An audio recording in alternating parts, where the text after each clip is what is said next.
afternoon, everyone. I'd like to welcome everyone to the final session of BrokerHunter University. This session topic today is on advanced blogging, tweeting, texting, and other potential channels for reaching top financial advisors. Before we get started with Professor Weddles, we are going to go over the couple housekeeping items. My name is David Testerman with BrokerHunter.com, and I'd like to welcome each of you on the call today. We are going to be taking questions. If you have any, just please feel free to use your question pane on your webinar toolbar, and we're going to get to as many of those as we can in the time allotted. And also, if for some reason we don't get to your questions today, we'll follow up with you right afterwards and do our very best to answer any questions you have. This is going to be the final session for this version of BrokerHunter University. Stay tuned for some other later in the year training modules we're going to be rolling out. We've got some great ideas, and we were just talking about that before we came on the live conference with Peter. And this industry and technology is moving very, very fast. And there is a tremendous opportunity to get a huge edge on your competition in utilizing some of these techniques. So before we pass this off to Peter, I'm going to go ahead and take a quick survey of everybody. And if you can answer these, this will be great. But does your organization blog, tweet, or text content other than current job openings? So take a minute to answer that.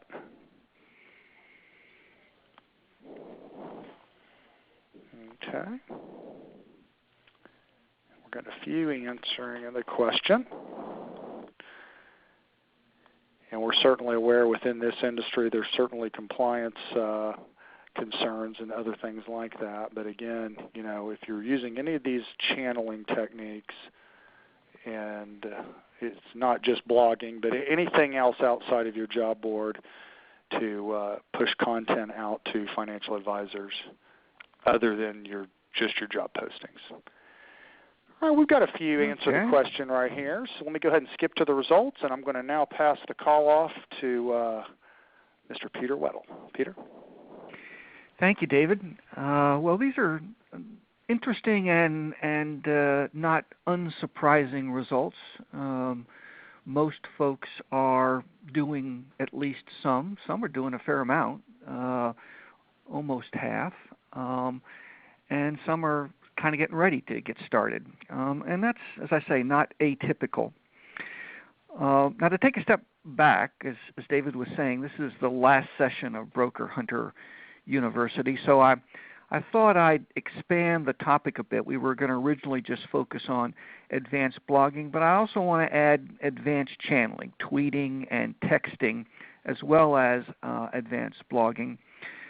And also, I'd like to begin with a review of what we've covered throughout the BrokerHunter University curriculum about how best to understand and implement the unique requirements of recruiting for top financial advisors. Because in the case of this particular topic, for example, if you go on the web, there's all kinds of content about how to blog and how to text and how to tweet for active job seekers. If you do a Boolean search, a browser search on best practices for Twitter, you'll get back 141 million documents, and every single one of them is all about how you do these things or do these kinds of activities for active job seekers. And there's practically nothing, if anything at all, for the unique requirements, the unique attributes that are represented by top financial advisors. So let's talk about what that means. We talk a lot about being in the war for talent, but when we talk about recruiting for top financial advisors, the war morphs into a war for the best talent. But unfortunately, the approach that a lot of organizations use might best be described as Avis recruiting. If you remember, Avis used to have an advertising slogan that said, "We try harder." And today, a lot of organizations do the very same things, the same strategies and tactics that they use for active job seekers for top financial advisors. They just work at it harder. And the problem with that approach is that it violates the golden rule of recruiting. That rule is pretty simple. What you do to recruit top talent will also recruit mediocre talent, but the converse is not true. In other words, if we organize our strategy and tactics for the average person, for the average candidate, or even if we tell ourselves that we're organizing that strategy and tactic for the top talent, but really the techniques that we use are best used with active job seekers, then that's what we're going to recruit. So what we need to do is reinvent ourselves, refocus, adopt a new competency. Now, some folks call this competency social recruiting. I think a more accurate description is practical headhunting. Think of it this way. It's a lot like recruiting the way you play the game of soccer. You're going to cover a lot of ground. You're going to go through a lot of effort for just one or two goals. That's the nature of recruiting for TFAs. And we need to tailor everything we do to their unique attributes and expectations. So what are those? Well, top financial advisors are the quintessential purple squirrels with maybe one important difference. As David has said in several of our sessions, we know who those top financial advisors are. We can get a list from BrokerHunter.com. All of the folks with a license in this particular field are a known commodity. So with that one exception, however, these folks act, think, believe just like purple squirrels. Now, what does that mean? Well, first of all, they never, ever look for a job. But many of them are interested in a career advancement opportunity. Now, they will define that opportunity differently. Some will say, or some will think it's the opportunity to make more money. Some will think it's the opportunity for better work conditions or more enjoyable coworkers or a more prestigious firm. But whatever it is, they're not in transition, but they are interested in an opportunity that will give them that ultimate benefit. Secondly, they know who they are. I mean, they know that they are sought after by every recruiter on the planet. In fact, they've probably been contacted by every recruiter on the planet. So they know that they're a hot commodity, and they expect recruiters, they expect us to not only know that, but to act as if we know that, to act as if we understand and respect the fact that they are a rare and very important asset for our organizations. In addition, they're almost always employed. They are in transition from time to time, but in almost all cases, they are employed. So that means that in order to recruit them, we have to convince them to go from the devil they know, their current boss, their current employer, their current commute, to the devil they don't know, a new boss, a different organization, a strange commute. That's really tough. And on top of that, this is a population that listened to their mother. The first lesson that most of our mothers taught us was don't speak to strangers. So they are reluctant to interact with, to engage with people whom they don't know and trust. And it's those last two attributes, the fact that they are almost always employed and that they listen to their mother, those two attributes are key. Top financial advisors are only going to respond to those with whom they have a relationship. Now, we've all been in relationships, so we know two things about them. First, they take time to develop, and second, they are hard work. But we all know that top financial advisors are worth the effort. They're the rainmakers. They're the people who not only perform at their peak, but they encourage everybody else to up their game as well. Now, over the course of the BrokerHunter University curriculum, we've tried to cover all of the possible moving parts in a campaign to recruit these top financial advisors. The reality is that there is no silver bullet. There is no one thing or even one or two things that you can do and really be successful. You have to sort of adopt a Chinese menu approach. You have to do some from column A and some from column B. And the reason that you have to do both columns is because there are really two kinds of prospects among these top financial advisors. One might be described as impulse shoppers. They are the individuals who are at the top of their game, and for whatever reason, they're fed up with their current employer, they're mad at their current boss, they're embarrassed by their employer or boss, and they're ready to move now. That's a very small number of top financial advisors, but they do exist, so we don't want to ignore them. They represent a window of opportunity for us to recruit. But the vast majority of top financial advisors might best be described as scientific shoppers. They're smart consumers. They want a lot of information about a particular organization, about a prospective employer, and they want to verify that information and make sure that it's a good fit for them. So you have sort of two potential sets of tactics that are appropriate for, tailored to these two particular groups. Only one of these tactics actually exists for both sets, and that is online engagement. Online engagement is the way we build relationships. Now, for impulse shoppers, as we talked about earlier in the curriculum, we talked about building blink relationships, building familiarity and trust, the two pillars of a relationship in the blink of an eye. What we're going to cover today is online engagement for scientific shoppers, how you build familiarity and trust, build traditional relationships on the web using some advanced communications capabilities. Now, how do you build these traditional relationships? I've already mentioned they take time, it's hard work. For the impulse shopper side of the ledger, there are some guidelines that I think are important to remember. Even though we're going to spend most of our time talking about the scientific shoppers, I do want to just address some key guidelines because those impulse shoppers do exist out there.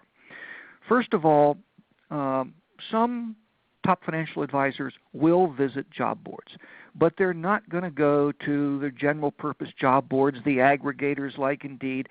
They're going to go to a niche site that specializes in their particular career field. Second, they do look at job postings, but they are turned off by the vast majority of job postings because those job postings are really a modern medical miracle. They're a cure for insomnia in 500 words or less. What these folks are motivated by are job postings that lead with their strength. They talk about what's in it for them. They answer a set of questions. What will I get to do? What will I get to accomplish? What will I get to learn? With whom will I get to work? And how will I be recognized and rewarded? And third, they do visit some corporate career sites, but they don't want to be perceived as just one other candidate in the herd. Corporate career sites do have channels. We have channels for diversity candidates. We have channels for recent college graduates, but we seldom, if ever, have a channel for top performers, for top financial advisors. And that's the key point I'd like to make about practical headhunting. Practical headhunting is not a democratic activity. It is one that recognizes that top financial advisors are different, respects those differences by adjusting the strategies and tactics to the unique attributes of this population. So let's talk about those scientific shoppers. First of all, they will visit social media sites, But they don't go there to do the kinds of things that a lot of active job seekers do. Active job seekers practice networking on social media sites as a contact sport. They think that the key to success is to build up the largest possible address book of followers and friends and connections and so forth. What top financial advisors do is they want to go on social media to meet and interact with thought leaders, to engage with people who will stretch their ability, stretch their understanding, stretch their competency in their field. Second, they are influenced by employment brands. It's important to do employment branding, but it's also important to recognize that the best employment brand is one that describes what it's like to work in the organization. The research shows that that's the number one trigger for a passive person. Not the requirements and responsibilities of a job. That's not what a top financial advisor is even going to look at. But instead, they want to know what is special about the work experience in an organization. And they're going to see that employment brand as a promise, as a claim, and they're going to position that in their own minds as an expectation. And the only way to optimize their experience as you recruit them is to make that expectation come true at every one of the touch points in your recruiting process. And finally, they do engage with others online. You're never, ever going to find them in a LinkedIn group that's been set up for active job seekers. But you will find them on the web looking to engage with, interact with their peers. So it's the intersection of interesting ideas, a strong corporate brand, and the interactions with people that they feel are valuable to them. It's that intersection which defines the online engagement that we're going to build in order to really make a difference in our recruiting of top financial advisors. So what is online engagement? What does that mean? Well, it means to be on the web, and these days also on a smartphone, on a mobile device, with content that first is not what is typically published for active job seekers. Most people use social channels like blogging, like tweeting, like texting to provide content that is basically job postings. They treat it as a job distribution channel. That's not what's going to engage top financial advisors. What they want is information that they will view as helpful or informative or amusing, and that information is presented in a way that is unique to the employer. Because what online engagement is all about is creating an image, not a reputation, not a brand, but an experience that is so intriguing, so impressive, that a person who really is not in any way, shape, or form thinking of him or herself as a person in transition, as an active job seeker, they're going to remember and respect the organization. So how is that experience actually created? By communicating regularly with these folks. Now, the problem, of course, is that that's easier said than done. So before you even begin, I think it's very important that you ensure that your organization achieves consensus on what you expect your social return on investment to be. It's important to get every key player in the chain of command, but especially the CFO, to recognize that practical headhunting is not direct response advertising. So it cannot be measured. The metric of value cannot be applicants. And it is not brand advertising. So the measure of merit cannot be traffic. It is, as I said earlier, a lot like soccer. You're going to do an awful lot of work. You're going to expend an awful lot of effort. And if you're successful, you will recruit one or maybe two or at most three top financial advisors in any given period of time. And it's very important that the organization have that understanding, that expectation from the outset. If you have that foundation, then the first step is to get all of the stakeholders in the practical headhunting campaign engaged, to get them involved. So you need the legal department, your corporate communications, marketing, the recruiting team, of course, hiring managers, and equally as important, a couple of top financial advisors themselves, because we need their input, their perspective when we decide what our strategy is going to be, what we will and what we will not communicate.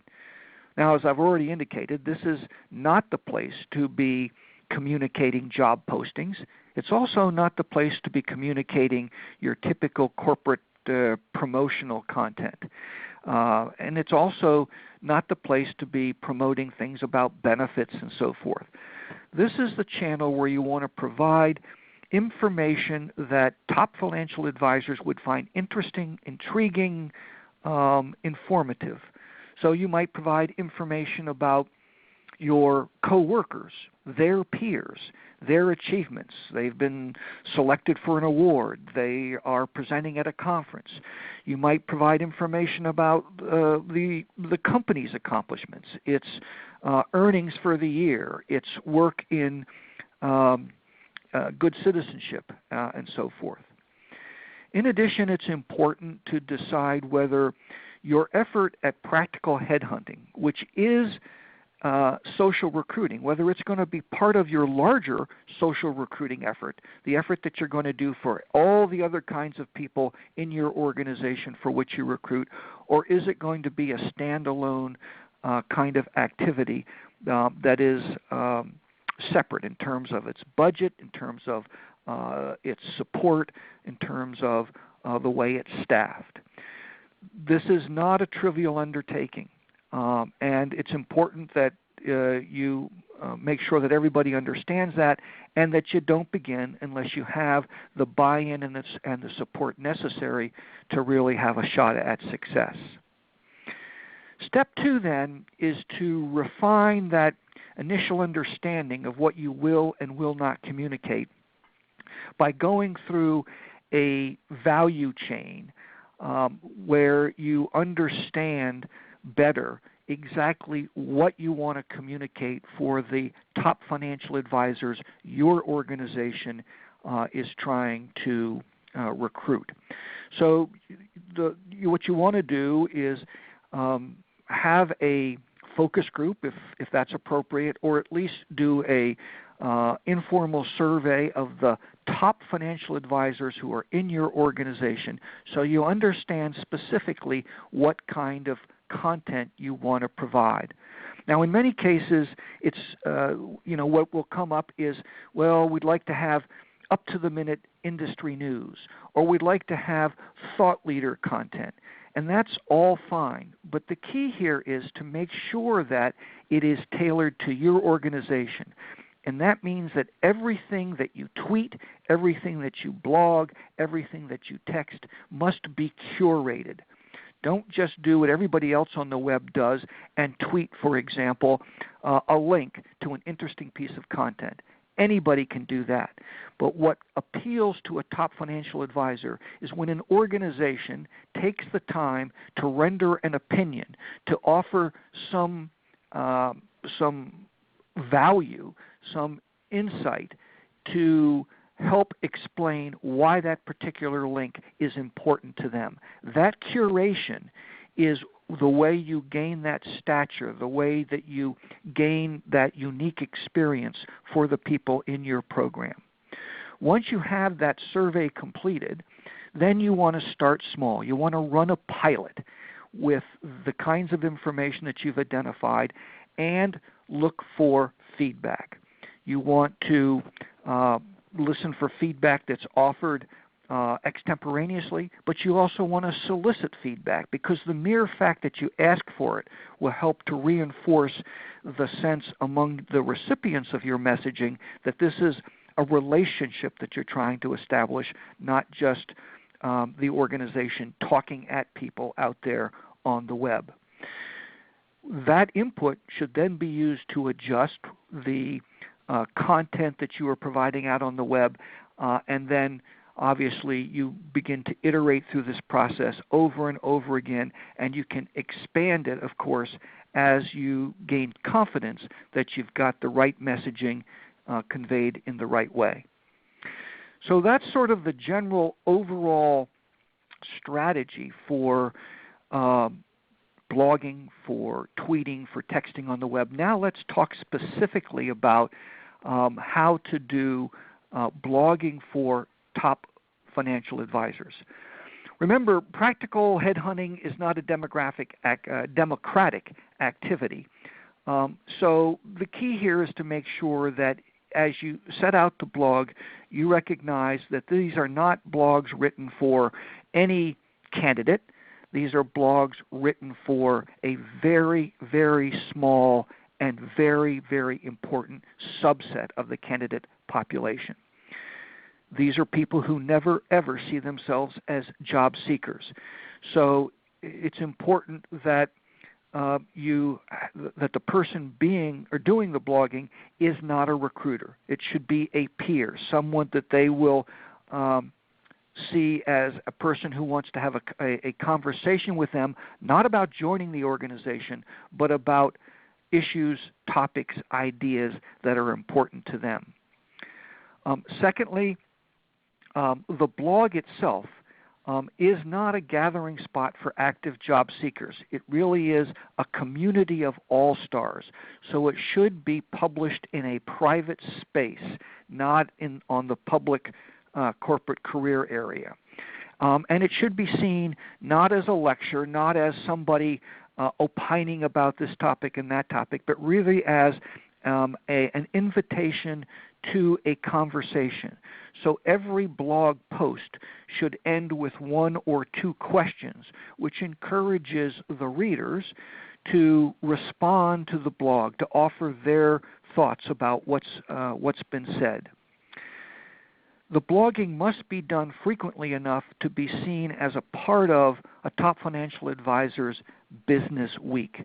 My recommendation is that you blog once a week on the same day at the same time so that it becomes familiar, and as the content proves itself and as the conversation begins to unfold, you generate that second pillar in a relationship, that trust, so that the perception that's provided to the individual through the blog is that the organization really does want to build a sustained and rich relationship with them. Now, that obviously takes a lot of work. And getting the best and brightest, getting peers to write a blog is really tough. So how do you incent them to participate? Well, this is one example. We talked about this earlier in the curriculum. This is an example from Honeywell. Now, Honeywell knows that the best talent are most interested in the nature of the work experience. And it also knows that what the best talent likes to do is get content from their peers. They believe that content is more credible, more likely to be an accurate representation of what it would be like to come into that organization as an employee. Well, the challenge for Honeywell, therefore, was how do we get the best and brightest in our organization to be willing to invest the time out of their business day to blog about what it's like to work in Honeywell in their particular field. And the way Honeywell solved that riddle is by setting up a competition. People actually compete for the privilege to blog on the corporate career site. And that assignment is short-term. It's a 3-month assignment. So nobody has to see themselves as signing up for the duration. Nobody has to see this as an activity where there's no light at the end of the tunnel. It's just a 3-month assignment. But if they do win the competition, during one of those 3-month intervals. If they are selected to blog, they receive a bump in their performance appraisal score and a bump in their salary. So Honeywell, has no trouble getting the best and brightest in their organization to compete for an opportunity to blog about what it's like to be in human resources in this field or in engineering in this particular business unit. And it gets the very best kind of content because it's incented it in the right way. Now, this is a blog on the corporate career page, so it's appropriate for the sort of the general swath of candidates, for the best and brightest among that general swath of candidates. But for top financial advisors, you might want to use the same idea in terms of incenting participation, but the blog should appear or should be published in a place where it would be exclusive to top financial advisors. It might even, in fact, be positioned as a by invitation only kind of feature, where one has to actually be asked to see if they want to come in and have access to this content. Now, the other problem, of course, is that it may be that even with the kinds of incentives that I've talked about, that's not enough to get the best and brightest in an organization to want to blog, to invest that time and effort. Or it might be that what the best and brightest in the organization has to say about their work experience or their field just doesn't have enough traction with that top financial advisor community out there working for other employers to build that kind of relationship. So here's an alternative idea that you might want to consider. I've not seen this done elsewhere, but to me it makes all the sense in the world. If you can identify someone who has a really strong brand in the industry, who has great stature, who's provocative or who's engaging, and whose views correlate with your company's values and culture, why not hire them as a thought leader, as someone who would be blogging exclusively on your site in a by invitation only area, which you could then promote to top financial advisors as a place for them to come in to read interesting and engaging content they cannot find anyplace else, and to interact with their peers, other top financial advisors who have also been similarly invited to participate in a way that nobody else can do. I mean, it makes them feel special. It makes them feel as if the company, the employer, understands that they are special, that they are unique, and gives them something that they will see as potentially valuable. Yes, that costs some money, but even a 4 or 5 figure investment in the greater scheme of things for the kinds of value these rainmakers provide to an organization would seem that that might be a very smart way to leverage the power of blogging and to connect with top financial advisors in a way that is unique to your organization. Okay, so that's advanced blogging. Let's talk about Twitter. A survey by JobVite recently found that 54% of all recruiters and hiring managers now post jobs on Twitter. The downside is that posting jobs on a social media site like Twitter is hardly a social experience. Moreover, the research shows that Twitter has a very low conversion rate. 23% of job seekers say that they do check the job postings that appear on Twitter, but just 8 million people have found a job via that channel since Twitter was launched. So why bother with Twitter? Well, people do check Twitter for breaking news and for updates from thought leaders and centers of excellence. And I would argue that that's the experience you want to provide to top financial advisors. But in order to do that, in addition to your traditional corporate profile that you have on Twitter, you want to create a special profile that is tailored to what your survey of your current top financial advisors in the organization have told you would be important to them, to their peers in the industry. And you want to create a very specific handle for top financial advisor engagement. And I've offered an example here. But the point is that you want to set it aside as not just what you do for all candidates, but rather as something what you do very specifically for a unique channel focused on top financial advisors. And then finally, you want to make sure that you see your tweeting as really an extension of a virtual conversation. So as the folks who are following you in this special channel, as they make comments and ask questions, you want to make sure that you respond appropriately. So what are the best practices for tweeting? Well, if you look at any of the multiple documents posted on the web, in almost every case, they're going to tell you keep your posts short. You know, keep them to 100 to 110 characters, so there is 30 or 40 characters left for the posting to be retweeted. Well, that's okay if you're trying to tweet to the largest possible audience. But if you're trying to tweet to a very select group of folks, to top financial advisors, it's less important that the message be retweeted and more important that the message be complete, that it communicate information, ideas, news that would be perceived as important by a top financial advisor.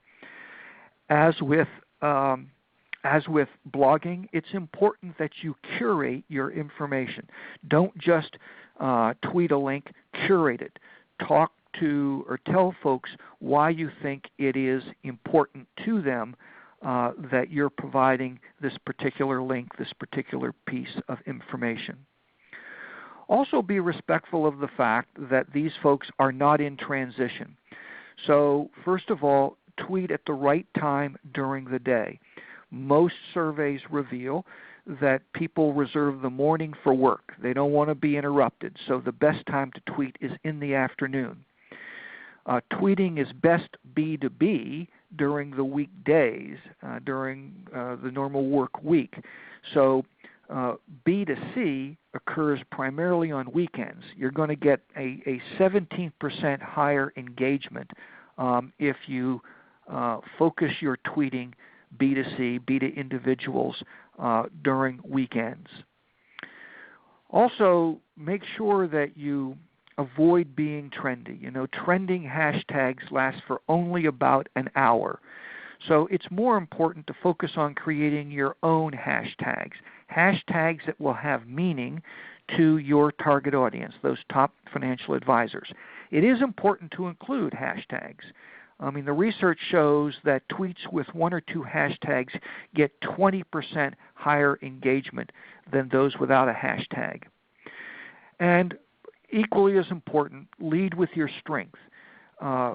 Provide your message first, your curation, if you will, and then the link second. Don't lead with the link and then explain why you think it's important. Rather, provide why you think it's important up front and then provide the link.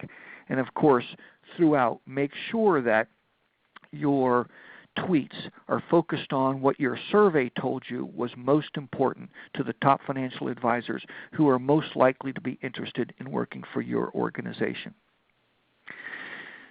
Texting. There was a recent survey by Software Advice which found that 60% of recruiters are now using text messaging.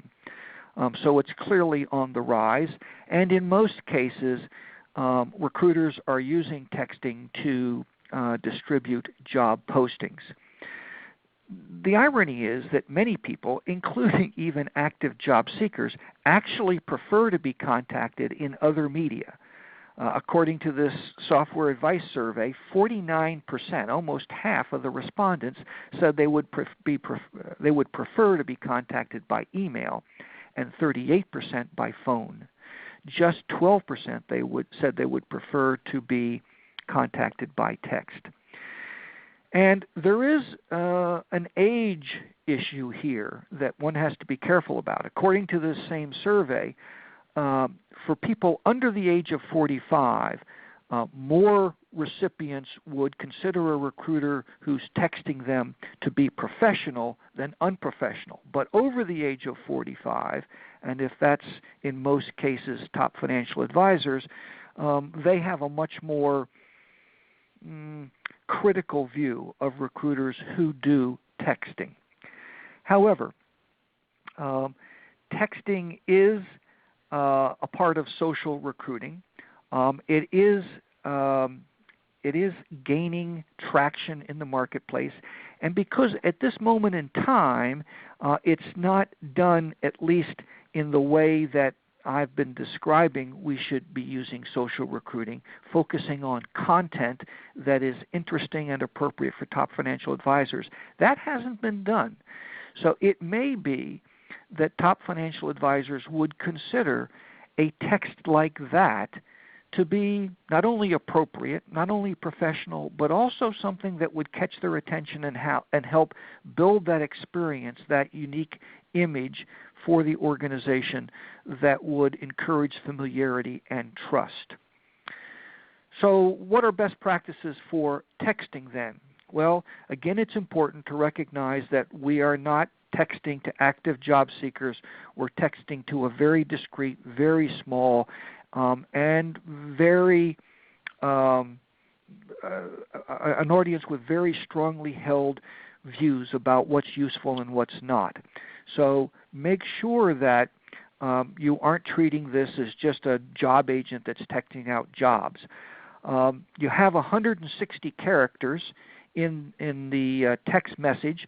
Use as many of them as you can, but don't go over that limit, because otherwise your machine will automatically break it into two messages. And the last thing you want to do is send out two messages simultaneously. That's one of the big black eyes in texting. You also want to be respectful of people's hours. In that software advice survey, 82%, better than 8 out of 10 folks, said that they only wanted to receive text between 8 in the morning and 4 in the afternoon, and certainly never real early in the morning and never late at night. You do want to text regularly, but you want to make sure that you don't overdo it. I think, as I said, you never want to send 2 texts at a time, and I think best for this kind of texting is once a week. We're talking about content in the text, again, that is designed to build that sense of familiarity and trust, because it's the information, the content of the text is helpful, informative, intriguing, sometimes even amusing, but it's all wrapped in a wrapper that reflects the culture and values of the organization. And finally, it's always important to offer an opt-out. When you opt in, you want to tell them how frequently you will be texting them so that they know up front what to expect, and you want to always give them a way to opt out in the program if it's not right for them. So that's really I think the best way to take advantage of these advanced blogging, advanced channeling opportunities. They can be powerful, but they have to be used very carefully and in full recognition that top financial advisors have very specific attributes and expectations that have to be met in order to be successful. So, Dave, unless we have any questions, I just, at least for my part of the session today, I just want to recognize that we've now come to the end of a 12-month-long curriculum at BrokerHunter University. We've had a lot of students stay with us over the entire time, and we're very appreciative of that. And we want to acknowledge that you have now graduated and have your diploma from BrokerHunter University. Awesome. I was going to let everybody know, and I'll be sending it out in an email afterwards, Peter, that there is a party at your house this weekend. Yeah, that's right. And your address, your wife said just stop by any time, right? Any time. Doesn't matter whether you're blogging or tweeting or texting or not. Anytime. Just come on. No, that's wonderful, and thank you very much. And this is not this is just the beginning, not the end. What we've done to this point is brought you up to a speed of basically techniques that are historically have worked and are kind of cornerstones of recruiting. And down the road here soon, we're going to be bringing out some more advanced thing, and this is the real fun stuff here. But we're starting to touch on that right now. And Peter said a lot of interesting things in here, and I'll kind of add in kind of what we've done and see in the marketplace for financial advisors, because we do run a lot of campaigns that we see that I think that really, really works right now. I think the key thing, and Peter, you probably will agree with this as well, is this changes so fast that you really have to be kind of ever vigilant on what works over every 6-month period, and we've seen it change. It doesn't change necessarily overnight in this industry particularly, but we do see trends of what types of media or creative or activities you can do that that seem to drive a lot higher ROI than some of the other more traditional ways. However, like anything else, once everybody catches on to it, it kind of becomes a crowded trade, and it really loses its effectiveness. LinkedIn's a good example that we've seen in this industry. 5, 6, 7 years ago, you could build a group up, have a huge engagement. There were not nearly the amount of people using LinkedIn from a recruiting standpoint. I mean, the savvy headhunters were, and a few industry people on the front end. Now it's become so noisy that a lot of cases we're seeing the effectiveness of a platform like that. It's just the natural life cycle of things. So you're asking, okay, so what's working now for financial advisors? And again, everybody on the call is a little different, has a different business model, but kind of what we're seeing right now that seems to get these highly sought after passive job seekers to at least start to engage with you are actually been like this about the last 12 to 18 months. It's really events driven. If you can get somebody with an impending event to come, something that's interesting. We many of you probably sat through. We do webinars and digital open house, virtual career fair, anything like that can get somebody moving towards an event where you can start to engage with them is huge. Other techniques we've seen is a webinar or some type of white paper giveaway, although that's not nearly it doesn't have an impending event when you do a white paper, but a webinar on a topic that's of interest in the industry is certainly something that you can do as well.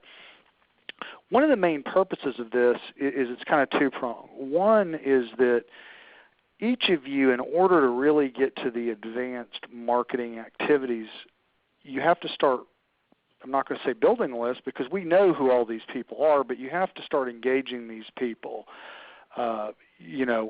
and pulling them in to engage with you, and then from there we can leverage and enrich that data over a period of time.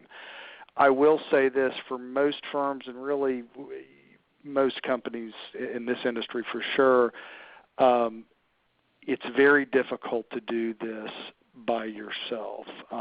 Even the very biggest enterprises that we would consider kind of the most innovative struggle with being able to drive this level of engagement and to pull people back.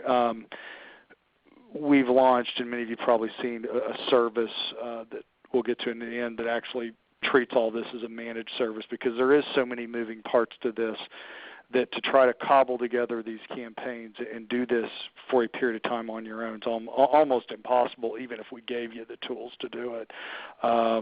It's difficult, even under the best circumstances to manage all of this. But again, without the proper software, the tools, the execution know-how, to be able to pull together these types of campaigns and to do it effectively enough to generate an ROI it's incredibly difficult to do. So, not to be discouraged, but do recognize that it does require a commitment. I think Peter's analogy of a soccer goal, running around for 59 minutes trying to score a goal and working really hard to get one is a great one, because it is going to be hard work. Even effective campaigns, the easy hires for all practical purposes in this industry are gone. I really, you can certainly get lucky and hire ones and twos and here and there and referrals, but when you're talking about hiring in any meaningful scale, that's not going to happen without a commitment and a strategy to building an audience, the budget dollars to actually drive enough engagement from this audience to start generating an ROI and buy-in from your team that this is the strategy that you're going to employ. Very few are going to do this. The ones that are certainly going to be wildly successful, in staying ahead of this as this industry continues to shrink. But it creates a lot of opportunity as well. I think over the next few years is going to be a tremendous opportunity as these advisors retire and these assets start transitioning and new business models come up and people tweak their existing business models and,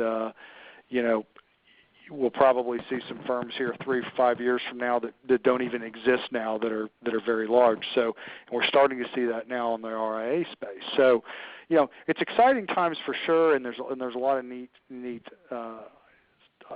things going on in the industry, and we're excited about it certainly, and would love to encourage each of you all to we'd love to have a chance to talk with you one-on-one about your strategy and see if there's a possible way for BrokerHunter, Peter, and or both of us to help you out and help you gain that edge in this market. Do keep an eye out for existing or upcoming advanced courses that we're going to be offering more than likely towards the end of this year. We've got some good ideas. We're still mulling around right now and putting together some new trends we're seeing in the industry. But kind of takeaways, I think if you're not employing, event-driven techniques into your recruitment marketing, you need to. They need to be online, though. Physical events are almost impossible to drive experienced financial advisors to because these markets are too small typically, and everybody knows everybody else. So, they have to be able to engage with you online, way before they ever actually engage with you in person or at a live event or even on the phone. And I think that's the one caveat I would say that you want to focus more heavily on that. Last but not least, consistency. I think all of the things that Peter has discussed over this period of time, the underlying theme is nothing works if it's not given enough time to work.